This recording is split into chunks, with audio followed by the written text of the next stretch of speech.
Price the Lord. എല്ലാവർക്കും വചനദീപ്തിയിലേക്ക് ഗുഡ്നസ്സിലെ എല്ലാ പ്രേക്ഷകർക്കും സ്വാഗതം ചെയ്യുന്നു. നമുക്കൊരു നിമിഷം കണ്ണുകളടച്ച് പ്രാർത്ഥിക്കാം. കാരുണ്യവാനായ പിതാവേ, ഇന്ന് കേൾക്കുന്ന വചനം, ഇന്നിവിടെ പറയപ്പെടുന്ന വചനം എല്ലാവരുടെ ജീവിതത്തിലും 30, 60, 100 മേനി ഫലമുണ്ടാകട്ടെ എന്ന് പ്രാർത്ഥിക്കുന്നു. എല്ലാവരുടെ ജീവിതത്തിലും ദൈവത്തിൻ്റെ വചനത്തിൻ്റെ അഭിഷേകം വരുവാനും വലിയ മാറ്റങ്ങൾ സംഭവിക്കാനും അതുമൂലം ദൈവവുമായിട്ടുള്ള ബന്ധം ഒന്നായി തീരാൻ വേണ്ട കൃപയ്ക്ക് വേണ്ടി ഞങ്ങൾ പ്രത്യേകമായി പ്രാർത്ഥിക്കുന്നു. പിതാവിനും പുത്രനും പരിശുദ്ധാത്മാവിനും സ്തുതി. Price the Lord. പ്രിയപ്പെട്ട സഹോദരങ്ങളെ, ഇന്ന് ദൈവം നമുക്ക് ധ്യാനിക്കാനായിട്ട് തരുന്ന തിരുവചനം 2 സാമുവേൽ 11 അധ്യായം 1 മുതലുള്ള തിരുവചനമാണ്. ഈ വചനം പറയുന്നേക്കാൾ മുമ്പ് നമ്മൾ ഒന്ന് മനസ്സിലാക്കേണ്ടത്, പാവം നിറഞ്ഞ കാലഘട്ടത്തിൽ, ഒത്തിരി അനീതിയും അക്രമവും നിറഞ്ഞ ഒരു കാലഘട്ടത്തിലാണ് ഞാനും നിങ്ങളെല്ലാം ജീവിക്കുന്നത്. പ്രിയമുള്ളവരെ, നമ്മൾ ഈ കാലഘട്ടത്തിൽ ഈ അവസ്ഥയിൽ ജീവിക്കുമ്പോൾ നമ്മൾ പാപമില്ലാതെ ജീവിക്കാൻ, ഏറ്റവും വിശുദ്ധമായി ജീവിക്കാൻ ദൈവം ഈ വചനങ്ങളോട് ചേർന്ന് നമ്മെ അനുഗ്രഹിച്ചുകൊണ്ടിരിക്കുകയാണ്. നമുക്കറിയാം, നമ്മൾ ചെറിയ ചെറിയ പാപങ്ങൾ കണ്ടില്ല എന്ന മട്ടിൽ നമ്മൾ കളയും. എന്നാൽ ചെറിയ പാപങ്ങൾ വളർന്നാണ് മാരക പാപങ്ങളായി മാറുന്നത്. നമ്മളിവിടെ 2 സാമുവേൽ 11 അധ്യായം 1 മുതലുള്ള തിരുവചനം വായിക്കുമ്പോൾ കാണാൻ പറ്റും, ദാവീദ് രാജാവ്, പ്രത്യേകിച്ച് വസന്തകാലത്ത് എല്ലാ രാജാക്കന്മാരും യുദ്ധത്തിന് പോകുമ്പോൾ ദാവീദ് മാത്രം യുദ്ധത്തിന് പോകാതെ അലസനായി തൻ്റെ മട്ടുപ്പാവിൽ നടക്കുന്നൊരു സമയമുണ്ടായിരുന്നു. ആ സമയത്താണ് ദൂരെ ഒരു സ്ത്രീ കുളിക്കുന്നത് കാണുന്നു. ആ സ്ത്രീയെ ദാവീദ് നോക്കുന്നു, പിന്നെയും നോക്കുന്നു. പ്രിയമുള്ളവരെ, ചെയ്യേണ്ട നന്മ എന്താണെന്ന് അറിഞ്ഞിട്ട് അത് ചെയ്യാതെ പോകുന്നത് ഒരു പാപമാണ് എന്ന് നമ്മൾ മനസ്സിലാക്കണം. ദാവീദ് ഈ തെറ്റെല്ലാം ചെയ്യാൻ കാരണം ദാവീദിൻ്റെ അലസതയായിരുന്നു. ഉറക്കം, അലസത. ഈ അലസതയുള്ള വ്യക്തിയിൽ എപ്പോഴും പാപം പിടികൂടും. അങ്ങനെയാണ് ദാവീദിന് ഈ സ്ത്രീയുമായി പിന്നീട് പാപം ചെയ്യുകയും ആ പാപം മറച്ചു വെച്ച് ജീവിക്കുകയും ചെയ്തു. പ്രിയമുള്ളവരെ, നമ്മുടെ ശരീരം ദൈവം വസിക്കുന്ന ആലയമാണ്. ഈ ആലയമായ ശരീരത്തിൽ ദൈവം വസിക്കുമ്പോൾ നമ്മൾ ശരീരത്തിന് എതിരെ ചെയ്യുന്ന ചില പാപങ്ങൾ, ആ പാപങ്ങൾ ദൈവത്തെയും നമ്മയും തമ്മിൽ അകത്തും. ദൈവാനുഗ്രഹം നമ്മുടെ ജീവിതത്തിൽ നഷ്ടപ്പെട്ടു പോകും. ദാവീദ് ഈ പാപം മറച്ചു വെച്ചു. എന്നാൽ പാപത്തിനൊരു സ്വഭാവമുണ്ട്. സംഖ്യയുടെ പുസ്തകത്തിൽ നമ്മൾ കാണുന്നുണ്ട് 32 അധ്യായം 23 തിരുവചനം, കർത്താവിനെതിരെ നിങ്ങൾ പാപം ചെയ്യുമ്പോൾ പാപം നിങ്ങളെ വേട്ടയാടും എന്ന് നിങ്ങൾ അറിഞ്ഞുകൊള്ളുവിനെന്ന്. പാപം വേട്ടയാടും. കാരണം നമുക്ക് ആർക്കും പാപം ചെയ്യാൻ വേണ്ട അനുവാദം ദൈവം തന്നിട്ടില്ല.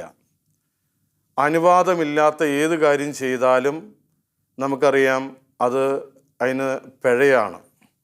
ഇപ്പം തന്നെ ഒരു സ്ഥലത്തൊരു ബോർഡ് എഴുതി വെച്ചിട്ടുണ്ട്, നോ പാർക്കിംഗ് എന്ന് എഴുതി വെച്ചിട്ടുണ്ടെങ്കിൽ അവിടെ കൊണ്ടുവന്നൊരു വണ്ടി പാർക്ക് ചെയ്താൽ തീർച്ചയായിട്ടും അവിടെ നമ്മളത് പിഴയടയ്ക്കേണ്ടി വരും. എന്നതുപോലെ ദൈവവചനം നമ്മുടെ മുമ്പിൽ എടുത്തു വയ്ക്കുന്ന കാര്യമാണ്, പാപം ചെയ്യാൻ മനുഷ്യന് ദൈവം അനുവാദം കൊടുത്തിട്ടില്ല. എന്നാൽ മനുഷ്യനിലുള്ള ഈ അലസതയും ആസക്തി നിമിത്തം പാപത്തിൽ വീണുപോകുന്നു. ആ പാപം വേണ്ട രീതിയിൽ അനുദപിക്കാതെ, പശ്ചാത്തപിക്കാതെ, കുമ്പസാരം എന്ന കുദാശയിലൂടെ ആ പാപം ഏറ്റുപറയാതിരിക്കുമ്പോൾ ആ പാപത്തിൽ നമുക്കൊരു വിടുതലില്ല. സ്നേഹമുള്ളവരെ, ഇങ്ങനെ പാപം ചെയ്യുമ്പോൾ ആ പാപം നമ്മളെ വേട്ടയാടും. വേട്ടയാടിയാൽ എന്ത് സംഭവിക്കുമെന്ന് ദൈവത്തിൻ്റെ വചനം നമ്മെ പഠിപ്പിക്കുകയാണ്. എഫെസസ് 4-ാം 22 തിരുവചനത്തിൽ വിശുദ്ധ പൗലോസ്ലീഹ പറയുന്നുണ്ട്, നിങ്ങളുടെ പഴയ ജീവിത രീതിയിൽ രൂപം കൊണ്ട് വഞ്ചന നിറഞ്ഞ ആസക്തികളാൽ കലുഷിതനായ പഴയ മനുഷ്യനെ ഉരിഞ്ഞു മാറ്റണമെന്ന്. പ്രിയമുള്ളവരെ, നമ്മളിലൊക്കെ ഒരു പഴയ മനുഷ്യനുണ്ട്. ആ മനുഷ്യൻ ചില സമയങ്ങളിൽ ഉണരുന്നുണ്ട്. ആ മനുഷ്യനെ അതിൻ്റെ ചെയ്തികളോടുകൂടി പൂർണ്ണമായും നമ്മൾ മാറ്റിയെടുക്കണം. അല്ലെങ്കിൽ നമ്മുടെ ജീവിതത്തിൽ വീണ്ടും വീണ്ടും പാപത്തിൻ്റെ അവസ്ഥ വന്നുകൊണ്ടിരിക്കും. ഇന്ന് അനേകർ പാപത്തിൽ വീണു പോകുന്നതിൻ്റെ കാരണം അവരിൽ കിടക്കുന്ന ഒരു ആസക്തിയാണ്. ആസക്തി മനുഷ്യനെ പാപത്തിലേക്ക് പ്രേരിപ്പിക്കും. നമുക്കറിയാം, പാപം ചെയ്തു കഴിഞ്ഞാൽ പിന്നെ എന്ത് സംഭവിക്കുമെന്ന് യോഹന്നാൻ 8-ാം 34 പഠിപ്പിക്കുന്നുണ്ട്. പാപം ചെയ്യുന്നവൻ പാപത്തിൻ്റെ അടിമയാണ്. നമുക്കറിയാം എന്താണ് ഈ അടിമ. ഞാൻ ആരുടെ ഇഷ്ടം നിറവേറ്റുന്നുവോ അവൻ്റെ അടിമയായി തീരുകയാണ്. അപ്പം ഞാൻ ഏതെങ്കിലും ഒരു പാപം ചെയ്ത് ആ പാപത്തിൻ്റെ അടിമയായിട്ട് ഞാൻ മാറുകയാണ് ചെയ്യുന്നത്. ചില വ്യക്തികളായിട്ട് നമ്മൾ സംസാരിക്കുമ്പോൾ കേൾക്കാൻ സാധിക്കുന്നുണ്ട്, അവർക്ക് ആ ദുശീലത്തിന്ന്, ആ പാപത്തിൻ്റെ അവസ്ഥയിൽ നിന്ന് മാറാൻ പറ്റുന്നില്ല. ഒരിക്കൽ ഒരു കുട്ടി എൻ്റെ അടുത്ത് മാതാപിതാക്കന്മാർ പ്രാർത്ഥിക്കാൻ കൊണ്ടുവന്നപ്പോൾ ആ കുട്ടിക്ക് 10 വയസ്സുള്ളൂ. ആ കുട്ടിക്ക് രാത്രി കാലങ്ങളിൽ മോശമായിട്ടുള്ള മൊബൈൽ ഫോണിലൂടെ മോശമായ ചിത്രങ്ങൾ കാണുന്ന അവസ്ഥ. ഈ കുട്ടിക്കത് തെറ്റാണെന്നറിയാം, പക്ഷേ ഈ കുട്ടിക്ക് അതിൽ നിന്ന് മാറാൻ പറ്റുന്നില്ല. അങ്ങനെയാണ് മാതാപിതാക്കന്മാർ കൊണ്ടുവരുന്നത്. അപ്പോൾ ഈ കുട്ടിക്ക് മാറാൻ പറ്റാത്തതിൻ്റെ അവസ്ഥ, ഈ കുട്ടി അതിൻ്റെ അടിമയായി കഴിഞ്ഞു. ഇതിപ്പം ഞാൻ ഒരാളുടെ സംഭവമാണ് പറയുന്നത്.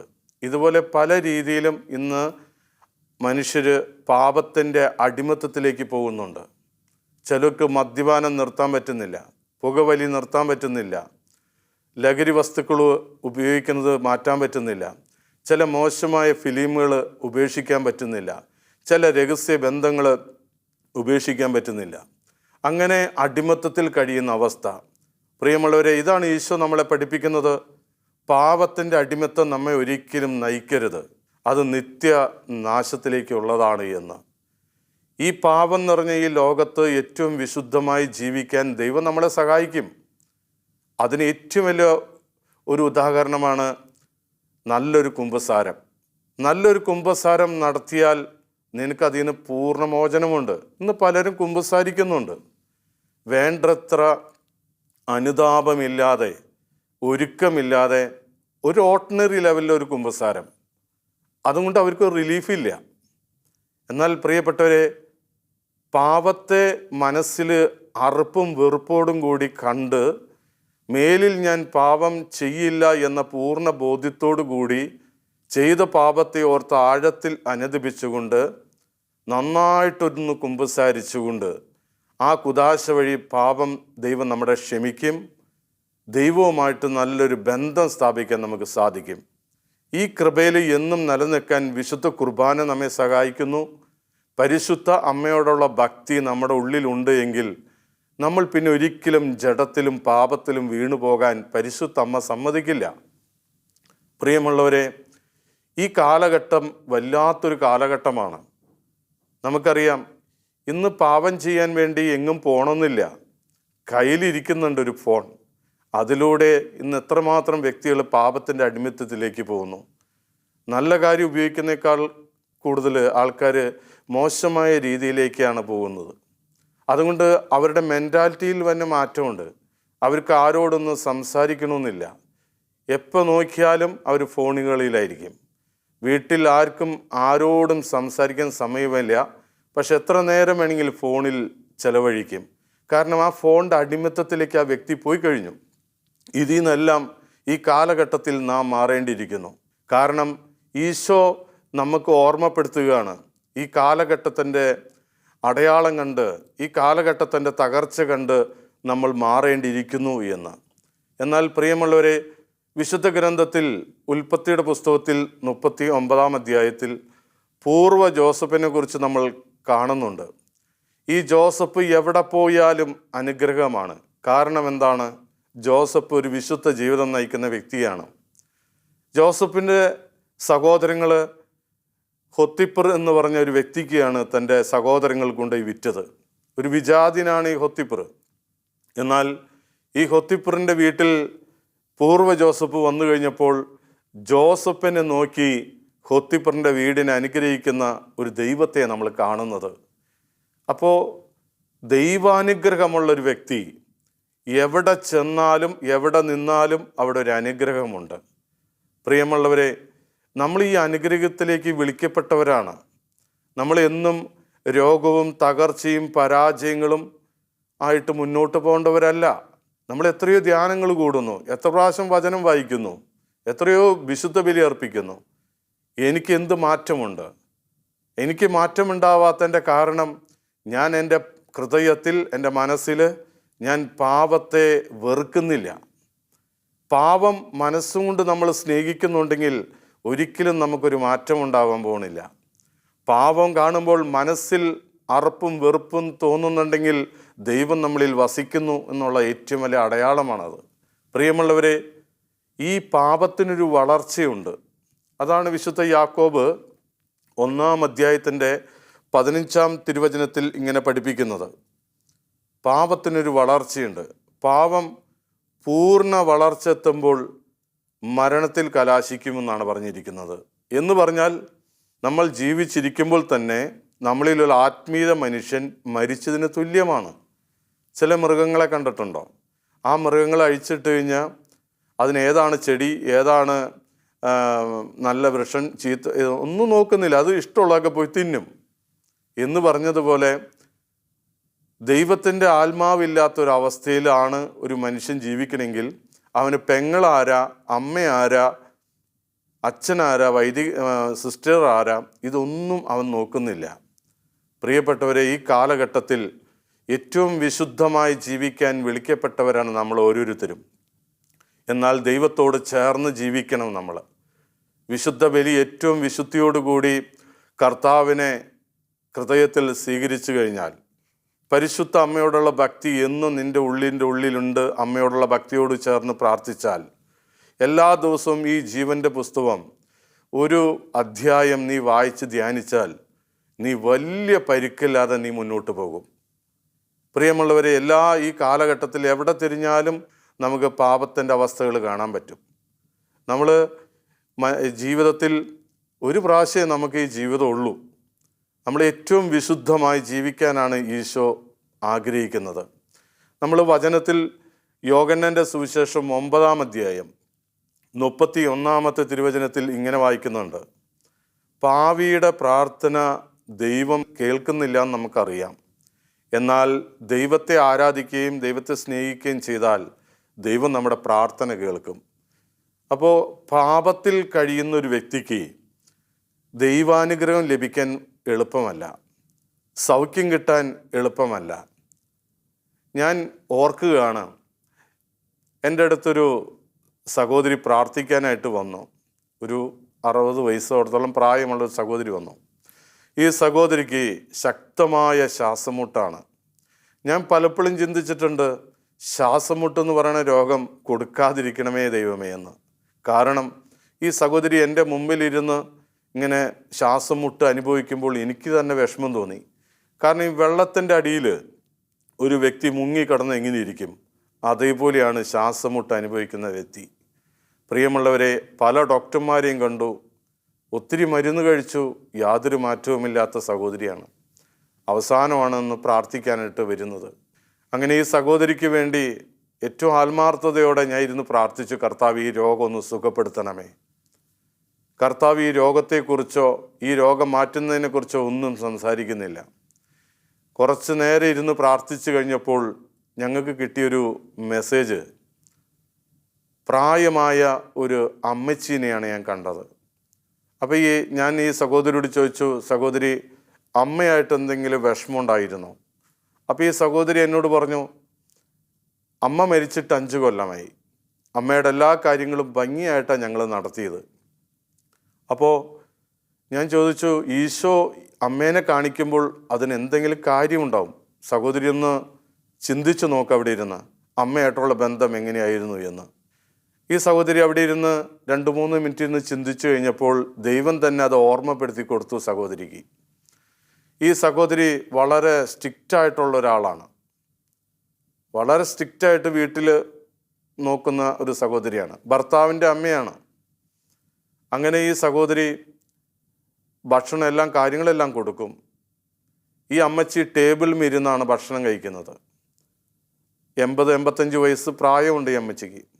ഈ അമ്മച്ചി ഭക്ഷണം എല്ലാം കഴിഞ്ഞ് ഈ അമ്മച്ചി അടുത്തുള്ള വാഷ് ബേസിനിലേക്ക് ഇങ്ങനെ പോകുമ്പോൾ, ഇച്ചിരി ദൂരെയാണ് വാഷ് ബേസിൻ, പോകുമ്പോൾ ഈ അമ്മച്ചി വീഴാൻ പോകാവുന്ന രീതിയിലുള്ളൊരവസ്ഥയുണ്ടാവും. അപ്പോൾ ഈ അമ്മച്ചി അവിടെയുള്ള ചുമരുമ ഇങ്ങനെ പിടിക്കും. അപ്പോൾ ഈ കൈ കഴുകിയിട്ടില്ല, കൈ കഴുകാനാണ് പോണേ. അപ്പോൾ ഈ കൈമേ ഈ ചാറും ഈ ചോറിൻ്റെ പറ്റുമൊക്കെ ഉണ്ടാവും. അപ്പോൾ ഇതറിയാതെ ആ ചുമരുമ ഈ അമ്മച്ചി ടച്ച് ചെയ്യും. ഇത് കാണുമ്പോൾ ഉടനെ ഈ സഹോദരി ഈ അമ്മച്ചിനെ ചൂടായി പറയും, ഈ തള്ള, ഈ ഭാഷയാണ് ഉപയോഗിച്ചത്, ഈ തള്ള ഈ ചുമരൊക്കെ നശിപ്പിക്കുകയാണല്ലോ എന്ന്. ഈ അമ്മച്ചി ഭയങ്കര വിഷമത്തോടു കൂടി അങ്ങോട്ട് പോയി കൈ കഴുകി അതതിൻ്റെ റൂമിൽ പോയി. പ്രിയമുള്ളവരെ, അങ്ങനെ കുറച്ച് കാലങ്ങൾ കഴിഞ്ഞു. ഈ അമ്മച്ചി കിടന്ന കിടപ്പായി. പിന്നെ എന്തെങ്കിലും കൊടുത്താലാണ് ഈ അമ്മച്ചി കഴിക്കുക. സമയത്ത് ഇവർ ഭക്ഷണമെല്ലാം കൊടുക്കും, ആ കാര്യത്തിൽ ഇവർക്ക് കുഴപ്പമൊന്നുമില്ല. എന്നാൽ ഈ കിടപ്പ് രോഗികൾക്ക് 2 നേരം തുടയ്ക്കണം, ഇല്ലെങ്കിൽ അവരുടെ തൊലി പൊട്ടും, അങ്ങനെയൊക്കെ പ്രശ്നങ്ങളുണ്ട്.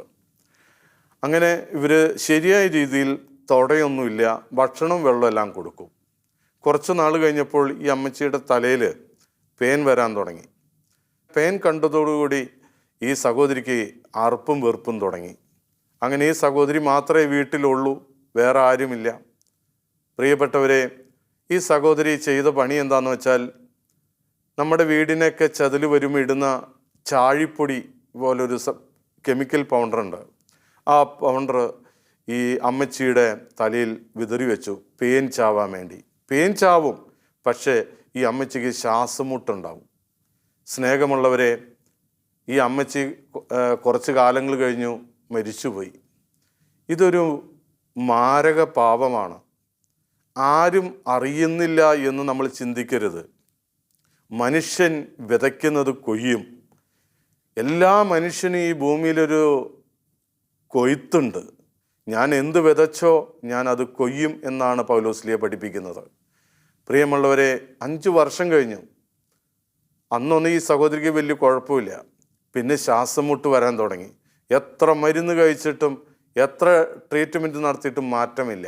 ഈ സംഭവമാണ് ഈ രോഗവുമായി ബന്ധപ്പെട്ട് കർത്താവ് വെളിപ്പെടുത്തിയത്. ഈ സഹോദരി ഈ തലയിലുള്ള ഈ കെമിക്കൽ പൗഡർ ഇട്ടതിന് ശേഷം ആ പേൻ ചാവി, ഇതിന് ശ്വാസമുട്ടുണ്ട്, ബുദ്ധിമുട്ടുണ്ട്, എല്ലാവരും കരുതിയിരിക്കണേ വെറുതെ പ്രായത്തിൻ്റെ ശ്വാസമുട്ടാണെന്ന് കരുതിയ. സത്യത്തിൽ അതല്ലായിരുന്നു. ഇത് ഇട്ടതിൻ്റെ ഫലമായി ഉണ്ടായതാണെന്ന് ഈ സഹോദരിക്ക് മാത്രമേ അറിയുള്ളൂ. പ്രിയമുള്ളവർ, മനുഷ്യൻ്റെ മുമ്പിൽ നമുക്കെല്ലാം മറയ്ക്കാനും ഒളിക്കാനും സാധിക്കും, കർത്താവിൻ്റെ മുമ്പിൽ പറ്റില്ല. കാരണം കർത്താവിൻ്റെ കണ്ണ് സൂര്യനേക്കാളും 10,000 ശക്തി മടങ്ങുള്ളതാണ്. ഞാൻ പറഞ്ഞു, സഹോദരി ഇത് ചെയ്തത് തെറ്റാണ്. സഹോദരി നന്നായിട്ട് അനുദപിക്കണം. ഇത് 4ാമത്തെ പ്രമാണം തന്നെ നമുക്കറിയാം, മാതാപിതാക്കന്മാരെ ബഹുമാനിക്കണം എന്നുള്ളതാണ്. ഈ സഹോദരി ഈ പാപം അത്ര സീരിയസ് ആയിട്ട് എടുത്തിട്ടില്ല. ഇത് പേൻ ചാവാൻ വേണ്ടി ചെയ്തതല്ലേ എന്നാണ് എന്നോട് ന്യായീകരിച്ചത്. ഞാൻ പറഞ്ഞു, ഇത് പാപമാണ്, ഒരിക്കലും നമ്മളിത് ചെയ്യാൻ പാടില്ല. മറ്റുള്ളവർക്ക് ബുദ്ധിമുട്ടുണ്ടാകുന്ന രീതിയിൽ ഞാൻ പെരുമാറാനോ പ്രവർത്തിക്കാനോ പാടില്ല. കാരണം എൻ്റെ പ്രവൃത്തി മൂലം മറ്റുള്ളവർക്ക് നന്മയുണ്ടാകാനും വളർച്ചയുണ്ടാകാനേ പാടുള്ളൂ. ഇതാണ് ദൈവം നമ്മളിൽ നിന്ന് ആഗ്രഹിക്കുന്നത്. ഞാൻ സഹോദരിയോട് പറഞ്ഞു, നല്ലൊരു കുമ്പസാരം കാഴ്ചവെക്കി, നന്നായിട്ടൊന്ന് പശ്ചാത്തപിക്കി, അനുദപിക്കി, എന്നിട്ട് അമ്മയ്ക്ക് വേണ്ടി ഒരു വിശുദ്ധ ബലി അർപ്പിക്കി. ആ ബലിയിൽ മനസ്സുരുകി പ്രാർത്ഥിക്കാൻ പറഞ്ഞു. നമുക്ക് വേണ്ടി അർപ്പിക്കപ്പെട്ട വിശുദ്ധ ബലിയുടെ യോഗ്യതയാൽ നമ്മൾ അനുഗ്രഹം പ്രാപിക്കും. നമ്മുടെ എല്ലാ പാപവും രോഗവും കർത്താവ് ഏറ്റെടുക്കും. നമ്മൾ എത്ര വലിയ പാപം ചെയ്താലും ആ പാപത്തേക്കാൾ വലുതാണ് ദൈവത്തിൻ്റെ കാരുണ്യം. ഇത് ഞാൻ ബോധ്യപ്പെടുത്തി കൊടുത്തു. ഈ സഹോദരി അങ്ങനെ തന്നെ ചെയ്തു. പിന്നെ ഞാൻ 7 ദിവസം കഴിഞ്ഞിട്ട് ഈ സഹോദരിനെ കണ്ടുമുട്ടി. ഈ ഈ സഹോദരി എന്നോട് പറയുകയാണ്, വിശുദ്ധ കുർബാന അർപ്പിച്ച് ഞാൻ പറഞ്ഞതുപോലെ തന്നെ അനുദപിച്ച് വിങ്ങിപ്പൊട്ടിയാണ് ഞാൻ കരഞ്ഞ് പ്രാർത്ഥിച്ചത്. പിന്നീട് എനിക്ക് ശ്വാസം മുട്ടെന്ന് പറയുന്ന രോഗം ഉണ്ടായിട്ടില്ല എന്ന്.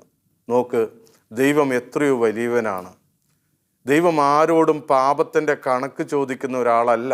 അതല്ലേ യേശുവിനെ കുരിശിൽ തറച്ചപ്പോൾ ഇടതും വലതും കടന്ന 2 കള്ളന്മാർ, അതിലൊരു കള്ളൻ പറഞ്ഞു, ദൈവമേ, നിന്റെ രാജ്യത്തിൽ ചെല്ലുമ്പോൾ എന്നെ കൂടി ഒന്ന് ഓർക്കണേന്നാ പറഞ്ഞുള്ളൂ. ഇതൊരു പെരുങ്കള്ളനാണ് ഈ പറയുന്നത്. എത്രമാത്രം തിന്മ ചെയ്തിട്ടുണ്ടാകും. എന്നാൽ അവൻ്റെ ഒരു വാക്ക്, ഞാൻ യോഗ്യനല്ല, അങ്ങയുടെ രാജ്യത്തിൽ ചെല്ലുമ്പോൾ എന്നെ കൂടി ഒന്ന് ഓർക്കണേ എന്ന്. പ്രിയമുള്ളവരെ, ആ കള്ളൻ ആ നിമിഷം ദൈവത്തിൻ്റെ കൂടെ പോയി. നമ്മൾ തിരിച്ചറിയേണ്ടത്, പാപം ഇരിക്കുന്നിടത്ത് ഐശ്വര്യമുണ്ടാകില്ല. എന്നാൽ നമ്മുടെ ചെറുതും വലുതുമായ എല്ലാ പാപങ്ങളെ ഓർത്ത് ആഴത്തിൽ അനുദപിച്ച് ദൈവത്തിൻ്റെ കൃപയ്ക്ക് വേണ്ടി നമുക്കൊന്ന് പ്രാർത്ഥിക്കാം. നമുക്കൊന്ന് കണ്ണുകൾ അടയ്ക്കാം. നിങ്ങളായിരിക്കുന്നിടത്ത് തന്നെ നിങ്ങൾ പ്രാർത്ഥിക്കുക. കണ്ണുകളടച്ച് 2 കരം നെഞ്ചോട് ചേർത്ത് വയ്ക്കാം. ഈ ജീവിതത്തിൽ ഞാൻ അറിഞ്ഞും അറിയാതെയും ചെയ്തു പോയിട്ടുള്ള എല്ലാ തെറ്റുകുറ്റങ്ങളും കുറവുകളെ ഓർത്ത് ആഴത്തിൽ അനുദപിച്ച് കുമ്പസാരം എന്ന കുദാശയിലൂടെ പാപം ഏറ്റുപറഞ്ഞ് വലിയൊരു വിടുതൽ പ്രാപിച്ച് ദൈവത്തോട് ചേർന്ന് ജീവിക്കാൻ വേണ്ട കൃപയ്ക്ക് വേണ്ടി നമുക്ക് പ്രാർത്ഥിക്കാം. കാരുണ്യവാനായ കർത്താവേ, ഈ വചനം കേട്ടുകൊണ്ടിരിക്കുന്ന ഓരോരുത്തരെയും അവരുടെ ജീവിതത്തിൻ്റെ എല്ലാ മേഖലയും ദൈവത്തിന് സമർപ്പിക്കുന്നു. വലിയ അനുതാപത്തിൻ്റെയും അനുരഞ്ജനത്തിൻ്റെയും കൃപ കൊടുത്ത് ഒരു വിശുദ്ധ ജീവിതം നയിക്കാൻ എല്ലാവരെയും അനുഗ്രഹിക്കണമേ. പിതാവിനും പുത്രനും പരിശുദ്ധാത്മാവിനും സ്തുതി. ആമേൻ. Praise the Lord.